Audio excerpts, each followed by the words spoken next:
the TP. We're going to be up here 24 hours a day, rain or shine. Hey, friends, I'm Dan Foulds. Hey, and I'm Brandon Bain. This is Rubbin' and Grubbin'. Rubbin' is racing. Grubbin' is tasting. Yeah, man. You may notice that things looked a little different tonight.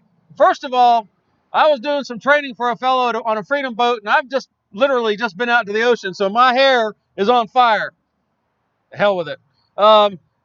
Brandon is here. He's in good order. He is the adult supervision tonight. If you look around, you notice that this is not the inside of Coach's Corner.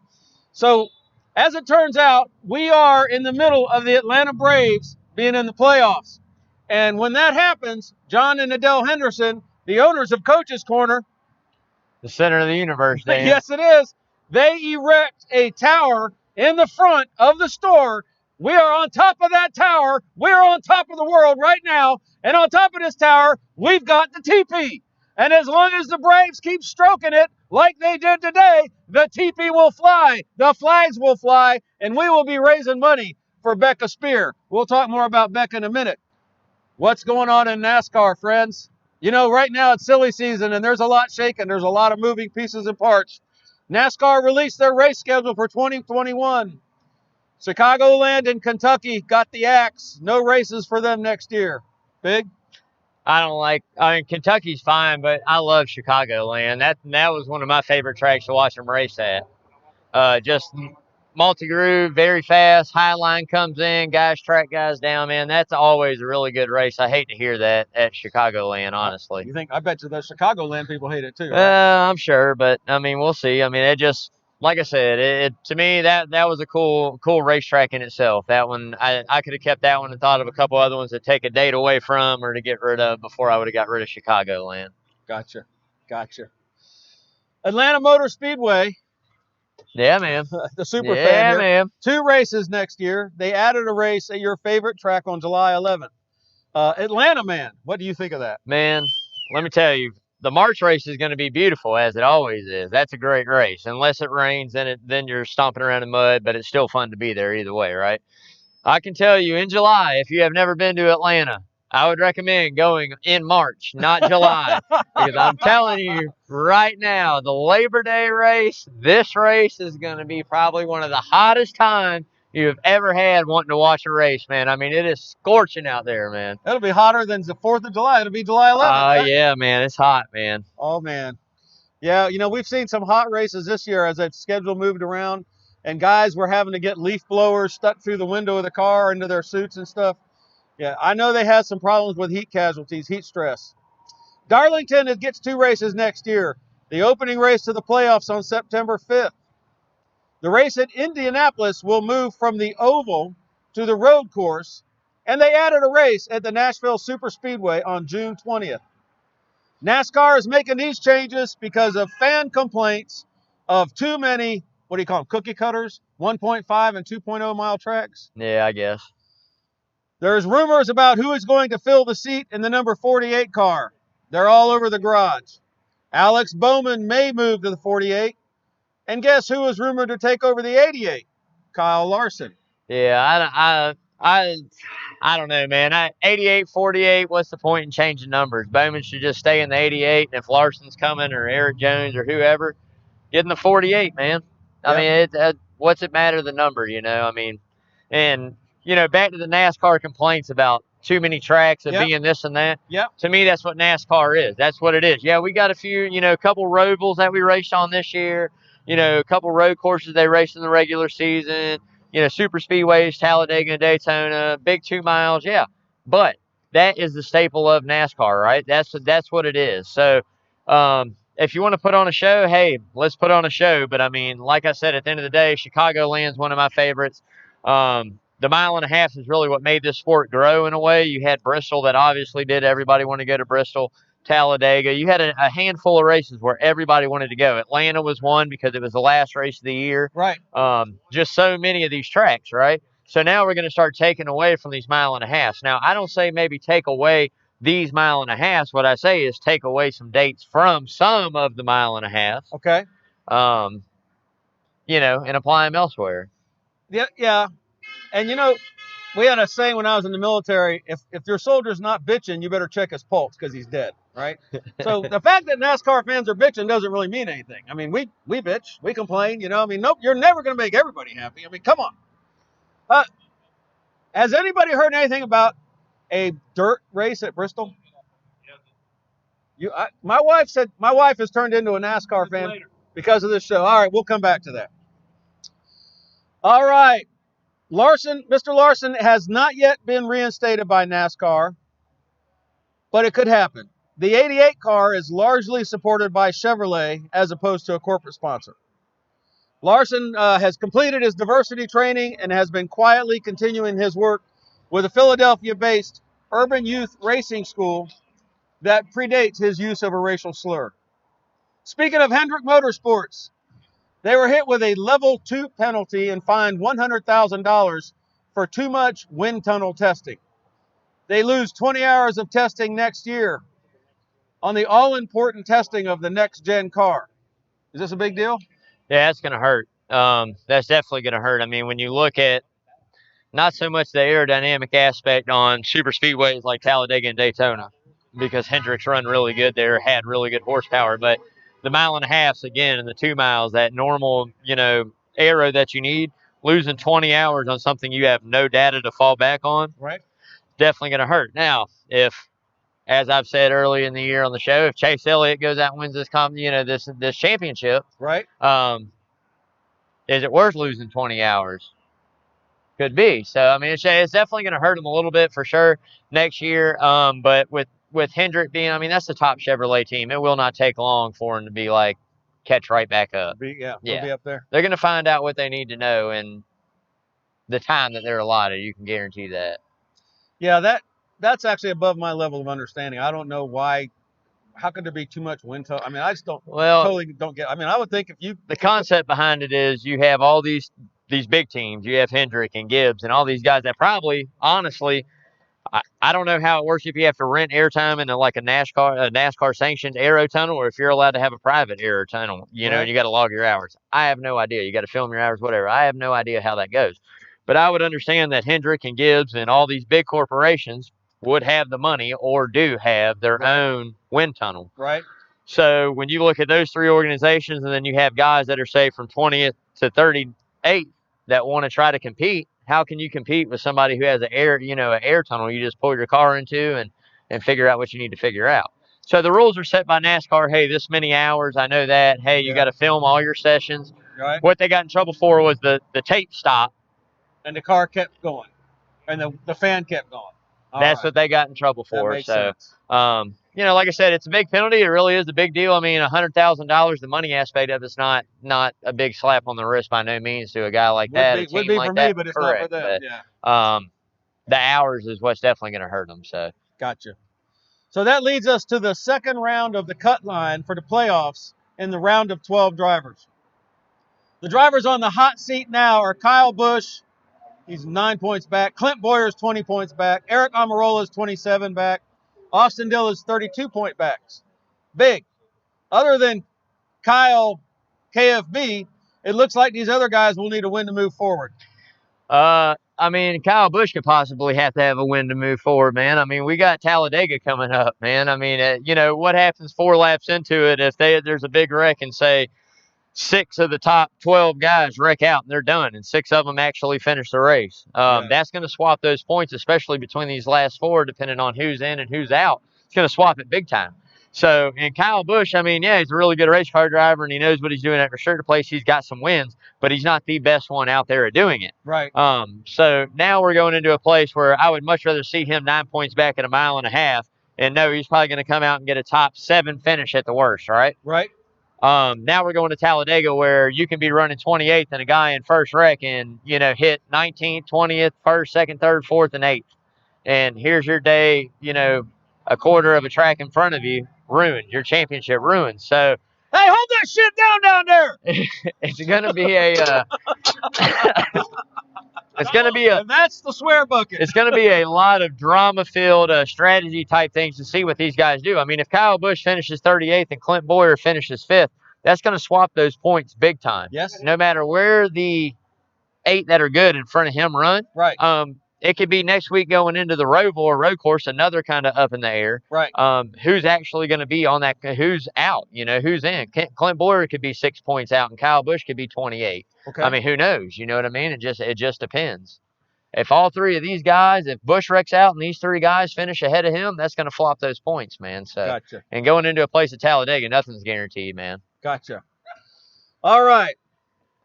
Let's break down the first race for the playoffs at Las Vegas. We had an awesome overtime finish. That was actually a pretty exciting race. Yeah, it was. That was worth the time. The good, the bad, and the ugly. Vegas edition. The good. Kurt Busch. Have we seen him in victory lane this year? No. Kurt, I didn't think so. Kurt Busch hits the jackpot. Finally gets a win on his hometown Vegas track after almost 2 decades of trying. Yeah. I think he was almost in tears. Yeah. He was pretty emotional. That one probably is going to mean a very, very, sentimental value to that win. Even though it's not that biggest win, even though it's not winning a championship, I mean, winning at your home track, I mean, he said it himself. There's so much that goes into that week that they're there, going to see their grandparents and their family and their cousins and doing all this stuff, right? Yeah. Well, he's like, this year we're not able to do that. I'm kind of able to focus a little more, and you saw it a little bit on Sunday, man. Yeah, you could tell what that win meant to him. Yeah. He said what this win was right up there with his win at Daytona and his Cup championship. That late caution fell at just the right time. That late caution fell at just the right time for him. Big, not bad to have a little lady luck on your side, eh? Yeah, the caution that pinned everybody down is the one that really helped him out. The other two he probably could have done without, but yeah, that flopped that whole field, man. That reset those guys back a little bit in that field, and cost me a little bit. Not so much on the win, but yeah, right there. Cost me a little bit, man. I had Christopher Bell, and here we are with like 7 to go, and he wants to hit the wall, and I'm like, man, come on, I really just wanted to turn it off, but I couldn't. But no, man, I tell you what, good for Kurt Busch, man. I mean, locked into the round of 8, doesn't have to worry about it, Ganassi's got a car in there, man. It's funny though, he can't win a race, and now that the championship's underway and everything, and guess what? Hey, he goes and wins. I mean, there you said it yourself, Lady Luck. That caution fell exactly when he needed it. They made the right call. The new tires didn't catch up to him. Now, had there been probably 15, 20 more laps in that race, definitely probably would have been caught in smoke. But he did right, man. It worked out really, really well for him. And like I said, that's the strategy you play, your crew chief or whoever makes the call. I mean, that's the strategy you play at that point. I mean, so kudos to him, man. The bad.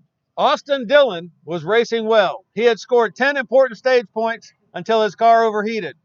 He then lost 9 laps and went on to finish 32nd. That dropped him to last among the playoff drivers. Yeah, that killed him, man. Coming in to the round of 16, I would have bet everything Austin Dillon wouldn't have made it to the round of 12, and that's nothing personal. That's just performance, right? Right. So, for him to be in this round right here and run and have a really good race car at Las Vegas, I mean, he really did have a really good race car. Right. Fan belt. I mean, through the belt. There's nothing you can do about that. Whose fault is that, right? Yeah. There's certain variables in the sport you can't control. Machines break. Right. You can control, the human aspect of it, the lugs going on correctly, but there again, they hang, they do this, they do that, right? So now all of a sudden, what happens? Fan belt throws. You can't control that, man. So he's definitely in a got-to-win situation going into either Daytona or the Roval. And, I mean, he's won it, Talladega or the Roval. Right. And he's got a restrictor plate win on his resume, man. So, maybe expect him to go out and run good. They link up, especially at Talladega. Those manufacturers get together, Chevy with Chevy, Ford with Ford, Toyota with Toyota. Yes.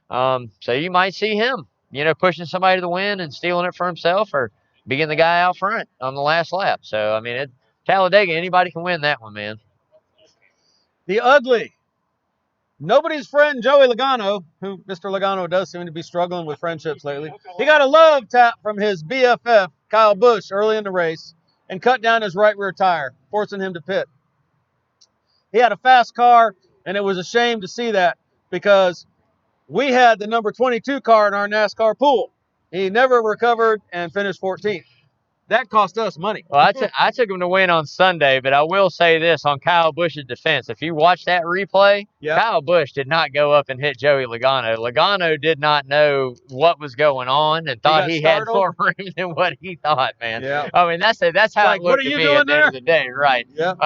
I can't remember who it was that took him on the inside. Maybe it was Hamlin. I don't remember who it was that took him on the inside. And Busch gave him room, and Logano comes down like Busch is going down into that groove. So there again, racing deal. I don't know where he ended up finishing. I know 14th, which is a great recovery from where he was earlier in the race. Yep. And that's what it takes to win championships. So I mean, kudos to the 22. Not making any friends. I mean, he said it himself. This is a business. I'm not here to make friends. You know, I've got something that I'm trying to go out here and do. So if that means me upsetting you or me taking you out, so well, be it. Look who he's upsetting. Right. And I mean, I love that about Logano saying that. Now, Yeah. Kyle Busch and Truex, they have a tendency. I mean, I was with Kyle Busch early in the year complaining about lap cars, 4, 5, 6 laps down. Those guys that are definitely not maintaining the speed. Get out of the way. Right. Yep. Maintaining NASCAR speed and maintaining race speed are two different things, right? So I understood where he's coming from, the frustration with that, right? But I don't understand when racing all of a sudden became, I need to pull over for you because we're competitors and I'm racing you to win this race and I'm racing you to do this. Yeah, and now all of a sudden I'm supposed to pull over or get out of your way. Right. Nobody gets out of the way. Ryan Newman does it every single car that tries to pass him. He doesn't move. You're going to pass me. Right. That's the point in racing. So I wish a couple of these guys would just shut it all up. Yep. Shut it all down. Go out there, do their job that they get paid to do something they love to do, and wheel the damn car, bro. Right. Just wheel the damn car. That's it. There you go. There you go. Our side bet last week was where Connor Daly would finish in his truck racing debut. I said 10th. LB said 1st. Damon said 11th. Damon said 11th or better. Big said he would wreck out and finish 28 or worse. Daly, who had never, ever raced in a truck, finished a respectable 18th. Damon wins $20, and Damon has donated all his winnings in the swear bucket for Becca Spear. That's it. Damon's coming up. My brother from another mother, United States Marine, past guest host on the show. Checkered flag for charity. All right. Man right here. Somebody hand me a cold beer, please. Checkered flag for charity. For the NASCAR playoffs, we are shifting gears to help one of our own, young Miss Becca Spear. Becca is a beloved server here at Coach's Corner. Thank you, sir. Yes, sir. Last month, she suffered a stroke and she needs our help. She has a long road to recovery ahead of her, and we're going to help her any way we can. In addition to the Braves for Becca TP, we have raffles, live auctions planned. We're going to put together a Becca Bash on October 17th. That'll be music and food in the Sound Garden. It'll be kind of like Randy Palooza a couple years ago. That'll be on October 17th, all afternoon.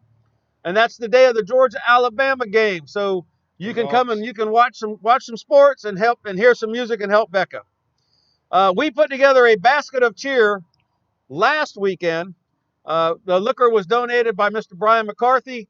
The basket was donated by Becca's sister. They put that together. We brought it here. We sold tickets, 1 for $5 and 3 for $10.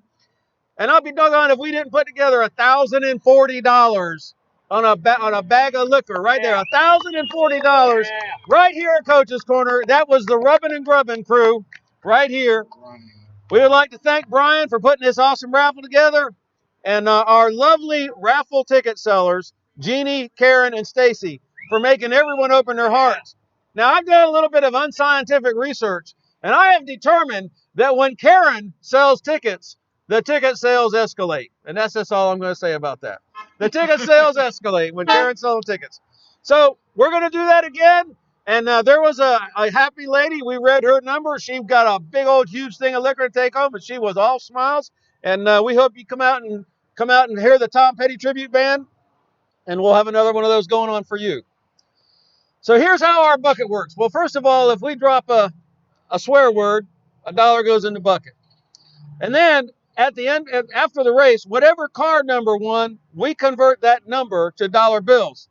So since Kurt Busch won in the number 1 car at Vegas, $1 goes for Becca. But that's not good enough for us. We're going to throw in some beer money and make it $20. So far, for Becca, we have raised $1,453 for her care. And I think it's time for a challenge. Right now, I challenge the Coaches TP crew to come up here and put some love in the bucket for Becca. And listen, friends, if you're watching this, stop by Coaches. All you got to walk in and say, and just go to the bartender and say, "Hey, I want to live." How much money can they give? Pennies, dimes, nickels, 10s, 20s, 100s, 50s, it don't matter, man. It don't matter. All it's about is just doing the good thing for the It right don't cause, matter. man. That's all it is. We just want to fill up this little bucket right here and get some money for this girl. What I would so this girl's got to have her house modified. You know, she's had a stroke. She does have good prospects. I believe that she will rehabilitate and she will return to normal living, but that's going to take some time. And her mom and her daddy, her sisters are going to take care of her. So they've had to totally alter their house. You think about it. If somebody doesn't really move much, you got to take care of them. And I have to say to you is, imagine if this was you or your child or your mom or your daddy. What would you want us to be doing for you right this minute? And that's what we're doing for her. She's 36 years old, I believe. 32 years old. She's absolutely freaking gorgeous old. How about that? She's a gorgeous woman, and I have seen her here taking care of people who have, shall we say, been a little bit overserved. She will take her car keys from them. She will lovingly escort them out and put them in an Uber. She is a compassionate, sweet, wonderful young woman. She is the kind of young woman that I want to have be my friend, and I'm going to help take care of her. And I hope you join us in this. So come in and help us out with that. We did get her hooked up with a fantastic local 501c3 charity. The name of this charity, it's 501. It's Help Save One of Our Own, and we've got the application in the pipeline right now. And John Henderson has already talked to the folks associated with that charity. We're getting the paperwork done, and we're looking forward to them helping out as well. So listen, stop by, take a tour of the TP, and donate. If you cannot donate in person, Becca's family has started a GoFundMe account, and Lawrence Bennett will, when he puts this video up on YouTube, there will be a link on the YouTube video. Right now, right this minute, we're coming to you on Facebook Live. And I'm sorry we were a little late getting started tonight, but I was on a boat doing some training. Now we're up to, come on, dude! That's it, man. This is for Wood Brothers Racing. Just hurry and re-sign Matt D for 2021. Matt is a fan favorite and had his second place finish at Vegas this year. If you take away his bad luck in a few races, he's ran really well. Come on, dude. Yeah, I mean, he made the top 16 in playoffs. You know, didn't make it past that first round, but he did make the top 16, did make the playoffs. There again, couple really good runs at Las Vegas. I mean, he's got potential. The question is what Roger Penske wants to do is the real question. I mean, right. that team, yeah, it's the Wood Brothers, but that's a satellite team for Penske. There's a kid that's been down in the Xfinity Series that started out really hot this year. That is a driver. That is a Penske driver. What's his name? Austin Cindric. Oh, yeah, we know him. We've talked about him. Right. He's won a lot of races, yeah. He's won quite a few. That's it. I mean, we got to, you know, Matty D's going to have a ride, whether it's at the Wood Brothers or whether it's in another ride. He's gonna have. I mean, the 43 is available. You know, so let's say worst case scenario, he loses the ride in the 21, he can go over to the 43. I mean, there's going to be some rides that are available for him. All right. We just got to wait and see, man. That's part of the season. What's the Guido Nation? It's Guido Nation. It's like being like Italian. I'm pretty sure he's from like. Is that from Matty D? Yeah, he's D up Benedetto, there Guido Nation. Yeah. Is that a page for him? Hashtag Guido Nation? Yeah. Or are you just making that up? Without a doubt, it trends. Who's the most popular driver in NASCAR? Matt is? Repeat it. Yeah. Matt D Benedetto. Hashtag Guido Nation. It's the most popular driver in NASCAR. Do you understand the words that are coming out of Lawrence Bennett's mouth? You have to say it. He is the most popular driver in NASCAR. Yep. You buy that? I mean, I buy it in the sense of, I mean, everybody likes the character, you know. Okay. I mean, he's a good guy. He's a really good guy. He's really well spoken. I think he has a love for racing. Yeah. I mean, he really does. It just, like I said, man, I mean. Well, I just don't want to get my ass jumped again about the power rankings. No, don't do that. I mean, the 19 can't be number one in the power rankings, man. That's just not going to happen. That just can't happen right now. Okay. All right. Cheers to veteran driver Brendan Gaughan. Brandon Gaughan. Brendan, I hope I said your name right. G-A-U-G-H. Brendan Gaughan. Brendan Gaughan. He will make his final start of his 23-year career in NASCAR this week at Talladega, at track that he has run well over the years. Yeah. Brandon, we hope you have a great finish to cap off your spectacular career. And by the way, coming from an old guy, 63 years old, cheers to the old guys. That's right, man. Here, here. Now it's time for our episode of Far Right Turn. Bristol Motor Speedway, here it is. Yes. Bristol Motor Speedway will be getting dirty this year. My wife broke the news. My wife has turned into a NASCAR fan, by the way. If there's one thing that's come out of me doing, she watches NASCAR races, the whole race. She said, "Hey, Bristol's going to have a dirt race, getting dirty this year. They're going to cover the track in dirt." See, I figured they would just tear it up and redo it. Oh no. They're not going to do that. I mean, that's way too expensive. It's way cheaper to put the dirt on it and take the dirt off of it than it is to like tear it down and redo it. So it's going to be interesting, man. I don't know if I'm a fan of it yet. I've never seen it, so I don't want to sit here and be like, oh, I don't like it. I think it's a horrible idea. Then I sound like a lot of NASCAR fans out here about a lot of ideas that they come there's a up lot of with. guys that love I'm going to wait and give my opinion after I see after it. the race. Now, after I see it, if it's a good race and it's something that I think's kind of cool, there again, I mean, I know we're trying to attract new viewers. I know we're trying to get all this new stuff going on. Right. I thought some of the stuff they did this year, the choose cone, the weekday races, like I said, they had a platform to do anything they wanted with no repercussions. Mm-hmm. So now next year, if you start doing this and we're back to normal, and there might be some repercussions. I mean, it might be people who don't like it or they do like it. Everybody loves Eldora, obviously, in the trucks, right? Trucks are a little different than these cars, man. I mean, I just want to see how they're going to make this work, and I want to see how it's going to work before I actually give my judgment on it. Right. Where I stand right now is I believe these cars should strictly be on asphalt. That's just me. Asphalt, concrete, they should be on What hard, do you hard think? surface. Dirt, yes? Just drop a comment. Dirt, yes. Dirt, no. That's all we want. Dirt, yes. Dirt, yes. Dirt, no. We got a mailbag question. Oh, by the way, this is the first time since Mailbag question. Since this dirt race, little history, 1972 was when NASCAR stopped. Where did NASCAR start racing? Sand. Daytona Beach, baby. Daytona Beach, on the sand, on the dirt. That's right. Mailbag question, live mailbag question. Hey, fellas. Yeah, you got to give him a little. This is Bart. Hey, y'all. His handle is. Turn into him or give him a. His handle is just Kaylee.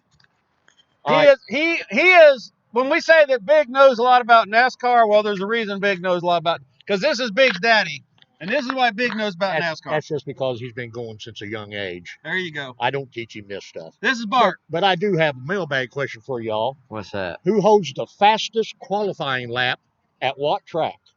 Who has the fastest qualifying lap at what track? I read the book, and I think it's Talladega. Who has the fastest qualifying lap ever at what Buddy track? Baker, At what Talladega? track? Yeah, it's got to. I mean, well, that's the record now. He owns it there and Daytona. But I know that Buddy Baker was one of the first ones to go 2:38 and some change or something like that, and that he was talking about making the 300-mile-an-hour mark. I think it's and he Buddy said he Baker. didn't want to do it. But it's a qualifying lap. I'm going Bill Elliott. Bill Elliott. How fast? 2:12, 2:11. And then I'm pretty sure Daytona is like 2:08. He did 2:12, almost 2:13. Yeah, 2:12.9 Okay. Qualifying lap. at Talladega. And I know that at Daytona, what's Bill Elliott's handle? Awesome Bill from Dawsonville. That's it. That one's for Uncle King. That's it. That's All it. right. Yeah, that's gonna be that. Like I said, I know he holds it. That's the fastest, and he also has Daytona's fastest as well. Hey, listen, fans, if you love NASCAR, and you know he loves it, he knows about it, I love it, and I've learned about it. If you love NASCAR, come on down and join us. Be part of the show. Come up, ask us questions. And by the way, this is live TV. That's it. These are the guys. we got the AD and the coach in the house, man, in the TP, man. Coach Kyle DeMossi and the AD Chad Griffin. Yes. They're coming on shortly after we shut the heck up. All right. Let's talk about this Sunday race at Talladega. It's the fastest track in NASCAR.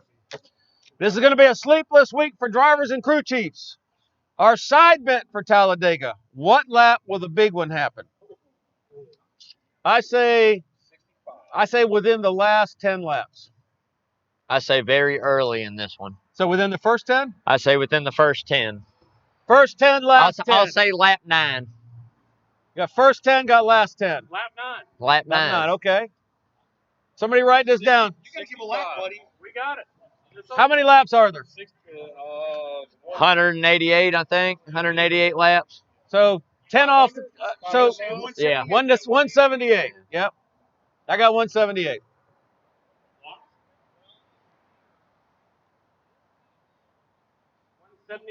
$175 for LB, the brains behind the camera. 65 for the United States Marine in our crowd. Anybody else? 150 for the Coach Carl DeMasi. I'm going to say with 3 laps to go. 3 to go. So 185. 185. 185. Anybody getting all this? Wait, we're 180. We're both 185. All right, well, I'll go 186. There it is. Cut them hard right there. I ain't got a pen up here, so somebody needs to write this down. So you guys write this down. I want to talk while you guys are collecting all these notes. I want to point out something. So Big and his dad, I've been helping in my NASCAR education, and they have been really good about bringing me books and letting me read these books. We were talking. I said I thought Buddy Baker had that fastest lap because I read Buddy Baker's memoir. I read Cale Yarborough's book. I have really enjoyed this, and I got another one here. This is a book that Bart brought in. It says That Magic Mile, the National Championship at DuQuoin. That's Quoin, but it's pronounced Coin. DuQuoin, from 1948 to 1970. And who is that guy right there?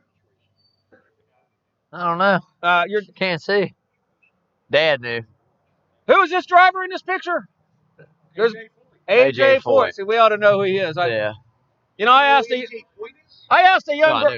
No kidding. I asked a young girl last night if she knew about Midnight in the Garden of Good and Evil, and she said no. And I was like, oh my God, am I old? Anyway, AJ Foulds right there. Bart, thanks so much for this book. Oh, and in the book, now you're not going to be able to see these pictures. Come here, LB. Come here and get these pictures. Put them up in front of the camera because these guys, people need to see this. You're going to show these pictures. There is a picture of his ancestor, and there's a picture of his ancestor in a number 77, and those digits are legs. We'll have that in the post production. You guys are gonna get to look at that. So this kid has got a racing history. Brandon, who's going to win the race at Talladega, and who's going to be the next 4 in line? Well, I can tell you it's we might as well just flip coins and wherever they land in this bucket. Throw it out, huh? But if I'm going to go with one, if I was a betting man, I'm going to have to take the 2-car Brad Keselowski at Talladega, man. Hate to do it, but I'm just saying. I mean, the guy knows what he's doing. David says 2 is 2. Guy knows what he's doing, man. So now, if you want to see who I'm thinking's coming in second, it's gonna. I mean, it was hard for me going back and forth between the 1 and 2. Yeah, I've got to go Chase Elliott this weekend. I mean, you saw what he did with William Byron at Daytona, pushed him for a win. There again, was right there. Does really good restrictor plate racer, really fast cars. I look for him to be at the end. 3 for me has got to be Denny Hamlin. There again, another really good restrictor plate racer. Daytona 500 winner numerous times. Guy knows what he's doing. 4 for me, we'll go a little bit outside, not too far outside. It's got to be Ryan Blaney. Guy won there earlier in the year. Really good restrictor plate race car driver. I like Ryan Blaney. I think he's a cool kid. 5 for me, you could go Logano. You could go one of these other Gibbs cars. I mean, it's kind of up in the air. Let's just take an oddball and say a 5th place finisher on this right here is going to be another Hendricks car. Let's say Jimmy Johnson finishes 5th this week. Probably some of the worst type racing that he ever does with restrictor plate racing. But I'm just going to go out on a limb and say 48. The dark horse this week, you got to look out for William Byron. Just won at Daytona a few weeks ago to restrictor plate. And you got to watch out for Eric Jones, man. Those are 2 kids. One's looking for a ride for next year. One's out the playoffs or, out of the playoffs, still hungry. You got to watch out for him, man. So that's going to be my 5 and a dark horse. Got it. Now, another dark horse, hey, for the Preakness, which I'm pretty sure is this weekend, by the way. And I called Authentic winning the Derby that morning before we even woke up. He's going to probably do it again in the Preakness. You're going to pick the Preakness? Yeah, Authentic's probably going to. I I'm pretty sure he came out as a So favorite, we like did a 5 little to 2. segue. That's a little changing gears. But there. we'll change gears. Horse racing. Horse racing. We'll see. Kyle Larson is riding a horse. That's There you awesome. Whatever horse he's on is probably going to win. It's probably going to be in lane 18, but it's probably going to end up winning the race. If you will go on to YouTube and like this channel, I will buy you a beer at Coach's Corner. Your beer's on me. Go find it. Hit the freaking like button, please. Thank you. I love you. All right. Listen, fans. Thank you, fans, for watching, being part of the show. Hit like, share, submit questions. Follow us on Facebook, Twitter, Instagram, and our YouTube channel. Come up here and join us and be crazy with us. Grubbin Pit Stop. So, normally we have some spectacular grub up here, but as it turns out, the grub we're talking about today got served this morning, and it's going to get served tomorrow morning. Listen, if you're a Savannah person, I'm going to tell you an absolutely spectacular, wonderful story right now. For decades, there has been a beloved restaurant on Skidaway Drive. That restaurant was Larry Corey's, and it was called Larry's on Skidaway. And before it was Larry's, it was his dad's. I mean, there is generations of people that have grown up here. And where did they go for breakfast? They went to Larry's. All the Shriners go there. The mayors go there. The politicians go there. Everybody goes there. Larry's recently closed. And this was heartbreaking for a lot of people. So what does John Henderson do? A freaking dude that I absolutely, honestly love with my heart. He goes to those people and says, I'll hire all of you, the whole crowd. Bring the whole freaking team over here. We're having Larry's at Coaches. And that is what we got going on right now. In the morning at 6 o'clock, you can come here and have Larry's at Coach's Corner. We've been having great crowds. We hope you come up and do it with us. Yeah. That's the grubbing suggestion. Yeah, I rode by, I think yesterday morning. Pretty packed up. Lindsay rode by as well. Looked It's over. great food. Pretty packed up, man. So It's actually better. awesome. It's better than Larry's. Yeah, used to eat there in high school, man. Before high school, so yeah, very familiar with that place. Hate to hear that it was closing there again, like you I said, know it staple sucks. for so many years, man. So, John and Adele type people they are, gonna open the doors 70. up, man. Say, hey, let's do this. So, love it. Coach Carl just gave me 70 years. That place was there. 70 years. And the legend lives on. Miss Mary, if you go to the VFW right across the street, Miss Mary is a fixture there. Miss Mary is calling the shots here in the morning. It's a great, and Miss Mary's son, by the way, Russell. Do you know Russell's her son, the bartender? No. I did. That's her son. Okay. Yeah, and he's here and she's here. Yeah, it is. It is really cool. This store right here is about Savannah, about Thunderbolt, and about tradition. Yeah. Next Wednesday, we're going to break down all the action from Talladega. If you listen to ESPN Savannah Hilton Head, that's 104.3 and 1400 at AM, 9 a.m. last Sunday, you heard Big, me, and PJ Zuko break down all things NASCAR. Yep. It was more of them breaking down than me just breaking up. No. Green, White, Checkered is the name of the show. We have a good time. I usually learn something every time we do it. It's a lot of fun. Once again, PJ Zuko, if you're looking at this, I love you, brother. I love being on the radio with you on Sunday mornings. Yeah, man. I mean, that's a blast. If you guys hadn't tuned in yet, Green, White, Checkered, Dega going to the Roval over at Charlotte. There again, another road course, man. You gotta watch out for that. But we're gonna have a lot of news to break down from Dega. You can guarantee. Yep. Tune in every Sunday, 9 o'clock. Green, White, Checkered, 104.3 ESPN Radio. Dan Foulds, me, PJ Zuko putting it on, man. Great time, good little piece, good way to start Sunday morning out. A little pregame before that race comes on. So. And hey, man, I mean, stick with me. I'm a steer right. That's all there is to it, man. You guys come on out and see us. There again, TP, Braves for Becca. You guys come support coaches as they do us, man. Hey, come check us out next week. Until then, you guys mask up, be safe. And I don't have any. Oh, there it is right there. Hey, wash your hands. Yeah, good job. Yeah. All right. You're talking about the coach, right? And that's Coach Carl DeMossi and Andy Chad Griffin coming up right now. Right now. LB, I love you. Good job, guys. Thank you. Thank you, Bart. Thank you for being here.